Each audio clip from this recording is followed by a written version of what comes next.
السلام عليكم ورحمة الله تعالى وبركاته متتبعي قناة ماريبيلا. نظرا لبزاف ديال الرسائل اللي كيوصلوني مع السيدات من خلال الفيديو ديال المساخن. بزاف ديال السيدات طلبوا مني طريقتي في تحضير القهوة المعطرة اللي كتجي رائعة بزاف ب 21 مكون. كتجي لذيذه صدقوني، الا جربتوها غادي تولي معتمده عندكم وغادي توليو تصاوبوها. انا من عشاق القهوه واكثريا في شهر رمضان، يعني كندير تقريبا يوميا كنحضر القهوه المعطره وغادي نوجدها لهذا العام ان شاء الله. داكشي علاش قلت علاش لا نشاركها معكم. خليكم على فيديو فرجه ممتعه. بسم الله على بركه الله. دابا غادي ندوزو نوجدوا التوابل اللي غادي نعطروا بهم القهوه ديالنا. غادي نقول لكم يعني غادي نقول لكم السميات ديال كل حاجه ونوريه لكم ونعطيكم في نفس الوقت المقادير باش ما نطولش، يعني نعطيكم في نفس الوقت الكميه، يعني باش ما نطولش عليكم لا فيديو. عندنا هنايا خدنجان،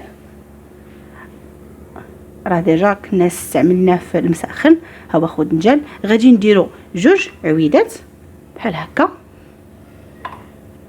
عندنا سكنجبير او زنجبيل حتى هو عرق، كنديروا واحد. ما تنكثروش منه باش ما تجيناش يعني القهوه حاره بزاف. ديجا راه غادي نديروا يعني بزاف ديال المكونات اللي كيكونوا هكا حارين من البزار وهذا، يعني نديروا واحد العرق كافي، ماشي خضر. يعني هذا اللي كنديروا في اللي كنطحنوه هكا وكنديروه في الماكله، ماشي الخضر. عندي القرفه عواد، القرفه البلديه ماشي الروميه هذيك اللي كتكون دايره، القرفه البلديه. عندي هنا واحد 7 ديال العويدات، هادو راه صغار، هما 7 ديال العويدات صغار. عندي بسيبيسه او القشره ديال الكوزه، عندنا وحيده ونص، ها هي وحيده ونص. قاقله او حب الهيل عندنا واحد 6. الباديان، هاد النجيمات هادو كيعطيو واحد المذاق رائع للقهوه. انا غير بعض المرات الا هكا غندير غير الحليب، كندير الحليب معاه الزعتر وكنزيد معاه باديان، كيعجبني كنسمو كيعطي واحد المذاق اللي رائع. كنديروا جوج ديال النجيمات او الباديان. عندنا حبه حلاوه، كنديروا واحد المعلقه كبيره ديال حبه حلاوه. المعلقه اللي غادي نعبر بها كبيره، ها هي راه درت المعالق باش تشوفوا القياس، حيت شحال من واحد هكا ما تيعرفش القياس بالضبط. انا داكشي علاش درت لكم داكشي في هذا الفيديو مضبوط. عندنا معلقه كبيره ديال النافع البلدي او البستاني اللي عندكم، لكن هي البلدي كان احسن. هذاك البستاني كيجيني انا ملون، ما عنده لا مذاق لا والو، فيه غير الريحه. ها هي معلقه كبيره ديال النافع البلدي. عندنا واحد نص معلقه كبيره ديال الزعتر ولا الزعتره اللي عندكم، كاينه الزعتره ديروها، كاين الزعتر ديروه، مهم واحده في هاد الجوج. نص معلقه كبيره. عندنا الورد واحد نص معلقه كبيره، ولا تشدوا واحد جوج وريضات اللي تحيدوا لهم داك اللي تحت ديالهم، تقدوهم وتاخذوها الوريضات. هي تقريبا واحد نص معلقه كبيره. كنزيدوا 3 ديال جدر الفلفل او ظهر الفلفل، كل واحد شنو كيقول لي. كاين اللي كيقول لي جدر الفلفل، كاين اللي كيقول لي ظهر الفلفل. ها هو كي داير. كنديروا غير 3 لحقاش حاره بحال البزار، ما تكثروش منه، كنديروا 3.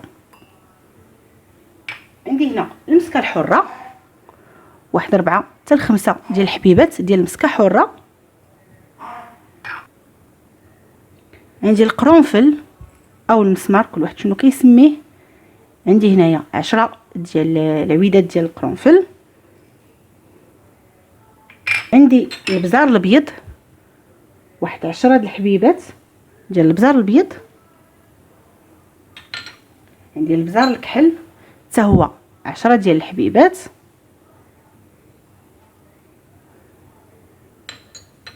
عندي هنايا الكبابه، نوريها لكم باش تعرفوها.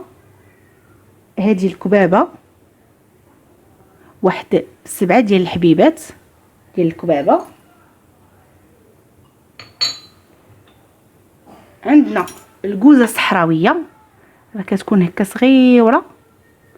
الكوزه الصحراويه تقريبا واحد نص معلقه صغيره ديال الكوزه الصحراويه. عندنا الجنجلان، كنديروا واحد معلقه صغيره اللي تكون عامره ديال الجنجلان. اللوز غادي ندير واحد 6 ديال الحبات ديال اللوز، 6 الحبيبات ديال اللوز. كندير هذا لحقاش البلدي تيكون بزاف فيه الحار، من الاحسن نديروها الرومي. و واحد 2 حتى 3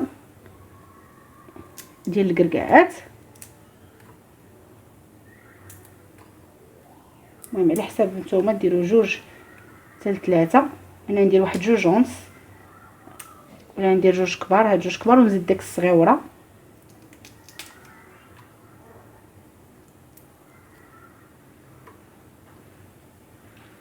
نزيد هاد الصغيوره هادي. وعندنا الكوزه غادي ندير تقريبا قل من النص، ما نديرش النص كامل. الكوزه غادي نخليها حتى كنطحن. كناخذوا بعدا هاد المكونات كاملين كنطحنوهم، يا اما اللي ما عندهمش طحانه كطحن مزيان ديوها للسيد اللي كيطحنوا سلو وداكشي اللي يعني عشي عطار تكون كتعرفوه. جمعوا المكونات، المهم المكونات كاملين يكونوا منقيين، اللي غادي يتغسل يكون مغسول. كي كنقول لكم دائما هادشي ديال التوابل ولا العشوب راه ما معاهش اللعب. كيدوزوه هكا ملي كتقداوهم، ما عرفتش واش كيدوزوا الفيران، كيدوز الحشرات وداكشي. من الاحسن الواحد الا شرى الحاجه يغسلها، الحاجه اللي كتغسل يغسلها، الحاجه اللي كتمسح زويف وندوزو عليهم، يعني زويف وتمسحوهم مزيان، تحيد منهم داك الغبره وتحيد منهم داك الوسخ. من الاحسن الحاجه الواحد يدير الحاجه نقيه للذات ديالو الوليدات ديالو كان افضل. كي قلت لكم انا هاد العشوب كاملين راه منقيين مغسولين، يعني كيحتاجوها غادي نطحنهم. انا عندي داك الطحانه، خديت ديك الطحانه اللي كطحن مزيان، يعني ما غنديهمش للسيد. خديت ديك الطحانه اللي دابا ولاو اللي كطحنوا فيها هكا سلو. غادي نطحن هاد العشوب ديالنا مزيان، من بعد نزيد عليهم. كي قلت لكم ما ديروش الا هذه راه كوزه اللي ما كبيراش بزاف، يعني راه صغيره، نديروها نص ما كاملش، فهمتي؟ ديروا الربع ولا فايت الربع بشويه. غنحكها عليها ونتلاقاو ديك الساعات باش نوريكم الكميه اللي غادي نستعملوا. ملي كنطحن العطور ديال القهوه ها هما كنطحنهم وكنديرهم في سيتوبيره ديال الدجاج، كنغطيها بالسلوفان كنخليها على جنب. انا هنايا طحنت القهوه، ها هي الطحانه اللي قلت لكم راه كطحن مزيان، يعني الحاجه كتنيلها. العطور ملي كنطحنهم ضروري كنغربلهم، لحقاش كي كتعرفوا الخدنجال ولا سكنجبير كيخلي دوك الخيوطه ديالو، يعني ضروري كتطحنوهم غربلوهم في الغربال الرقيق، باش الا كان هكا شي حاجه بقات لينا ولا شي حاجه ما طحناتش ولا تتحيدوها. دابا هنايا كنطحن القهوه وكناخذ رابعه. انا غنقول لكم الطريقه اللي كندير وانتوما على حساب كل واحد يدير، كل واحد وجهته. العطريه اللي كنطحن كناخذها ها هي، وكنطحن القهوه كنجيبها انا حبوب وكنطحنها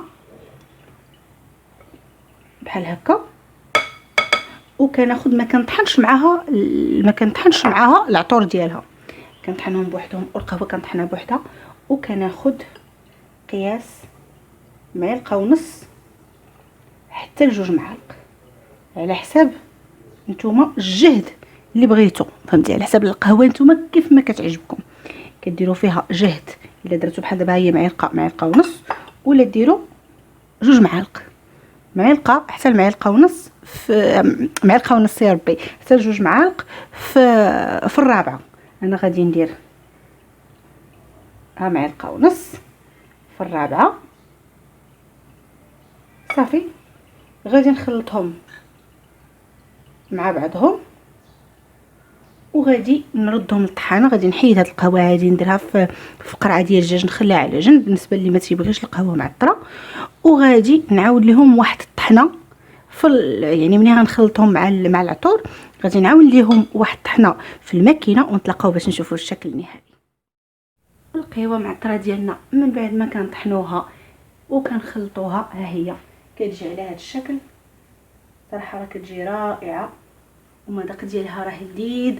من بعد ملي طحنتها زدت هذاك ماشي النص، مهم قل من النص بشويه ديال الكوزه. تحاولوا ما تكثروش الكوزه، حكيتها بالحكاكه الرقيقه. بالنسبه للعطريه اللي بقات عندي ها هي كنديرها في شي قريعه وكندخلها للثلاجه، ولا كنديروها في قرعه ديال البلاستيك وكندخلوها للكونجيلاتور. كتبقى محتفظه لينا على ديك الريحه ديالها. المهم نتوما الوقيته اللي كتبغيو ديروا القهوه هكا طحنوا الحبوب وكتزيدوا على حسب نتوما شحال ديال واش غديروا ربعه ولا نص كيلو ولا كيلو. كتزيدوا معلقه جوج ثلاثه، المهم كيبقى على حسب الذوق ديالكم. انا ربعه كندير فيها ما بين معلقه ونص حتى لجوج معالق كبار. هنا يلاه حضرت واحد الكويس ديال القهوه.